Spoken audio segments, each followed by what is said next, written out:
Lucas capítulo 23. Contudo, Jesus dizia: Pai, perdoa-lhes, porque não sabem o que fazem. Versículo 34. No final do ano passado e este ano, eu passei por duas situações bem difíceis. Primeiro, a dor de perder um bebê devido a uma gravidez ectópica. Segundo, a horrível experiência de ser puxada pelo mar junto com meu filho mais novo. Contudo, em ambos os casos, eu pude sentir quase de maneira palpável a mão de Deus estendida para confortar e para salvar. A experiência do Getsêmani certamente foi um dos momentos mais difíceis da vida de Jesus.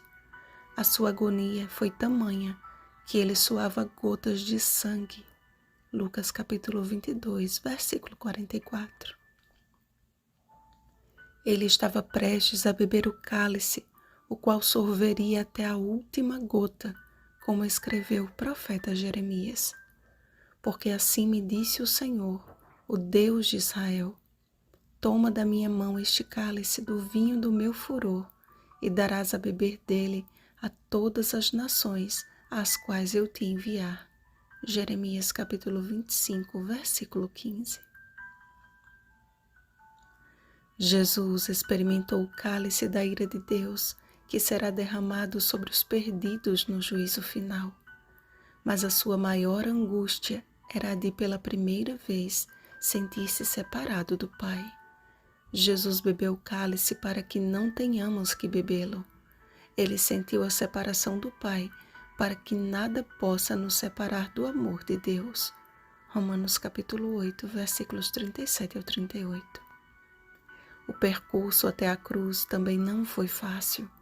Interrogatórios, falsas acusações, xingamentos, ódio, uma sessão de açoites, humilhações, compunham a lista maldita dos sofrimentos de Cristo. O nosso Salvador, porém, não morreu pelos excessivos maus-tratos, mas pelo peso letal de pecados que jamais cometeu. Herodes, vendo a Jesus sobremaneira, se alegrou, pois havia muito queria vê-lo, por ter ouvido falar a seu respeito. Esperava também vê-lo fazer algum sinal.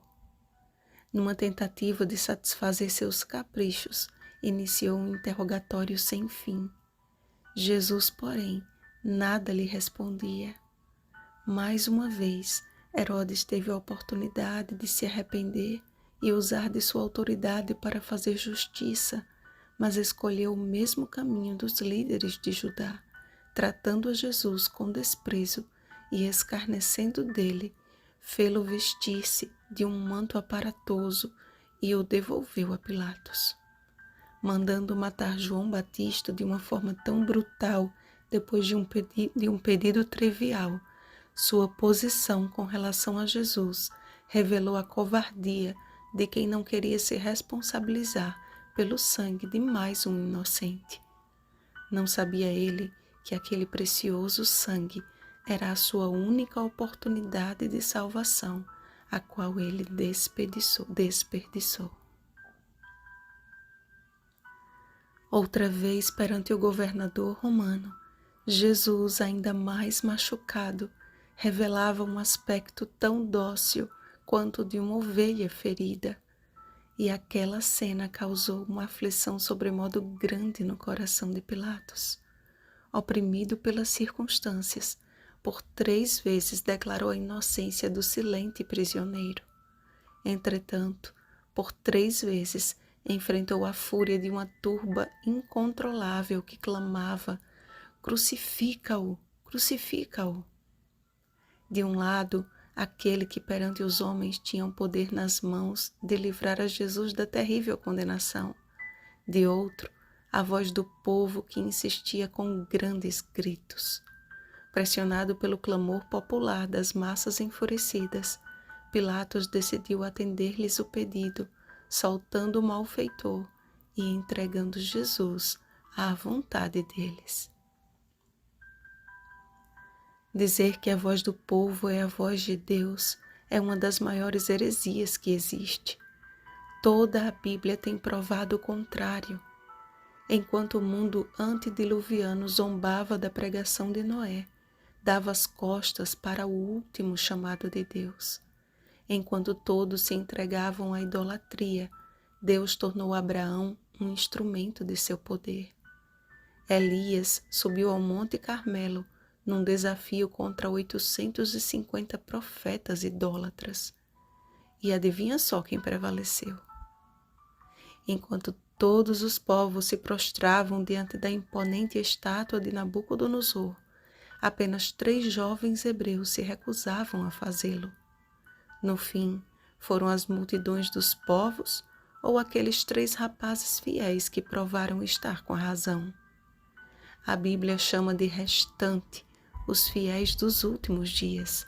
Apocalipse capítulo 12, versículo 17. Meus irmãos, a voz do povo não é e nunca será a voz de Deus. A voz de Deus é o claro e sonoro assim diz o Senhor. A voz de Deus é a sua palavra, quer a maioria aceite, quer não. Enquanto o povo escarnecia de Jesus, suas poucas palavras antes de morrer foram cheias de compaixão. Às carpideiras ele advertiu, aos blasfemadores estendeu o perdão, ao malfeitor arrependido prometeu a vida eterna. E é exatamente este o caminho que conduz à vida. Primeiro, Jesus nos adverte, nos redireciona. Depois, ele nos estende o seu perdão. E então, ao pecador arrependido, oferece a vida eterna. Todos nós somos convidados a contemplar o sacrifício que foi feito por nós na cruz do Calvário. E não há como não declarar: verdadeiramente, este homem era justo. Verdadeiramente, é em sua justiça que encontramos a salvação. Hoje, contemplamos como que de longe estas coisas, mas Jesus mesmo afirmou: bem-aventurados os que não viram e creram. João capítulo 20, versículo 29. Nós não fomos testemunhas oculares da morte e sepultamento de Jesus. Não estávamos lá quando o véu do santuário se rasgou de alto a baixo. Não ouvimos a voz do Senhor ecoar pelo monte do Calvário e atingir cada coração como uma flecha. Mas pela fé podemos fazer parte do povo bom e justo que aguarda o reino de Deus. E enquanto isso, Jesus nos convida a participarmos de seu descanso, segundo o mandamento. Êxodo capítulo 20, versículos 8 ao 11. Ele mesmo descansou, tornando o memorial da criação também o memorial da redenção. Que nossa vida não seja regida pela voz da maioria, mas pelo Espírito Santo, que deseja nos guiar a toda a verdade. João capítulo 16, versículo 13. Vigiemos e oremos. Uma feliz semana, salvos pela cruz de Cristo. Rosana Garcia Barros.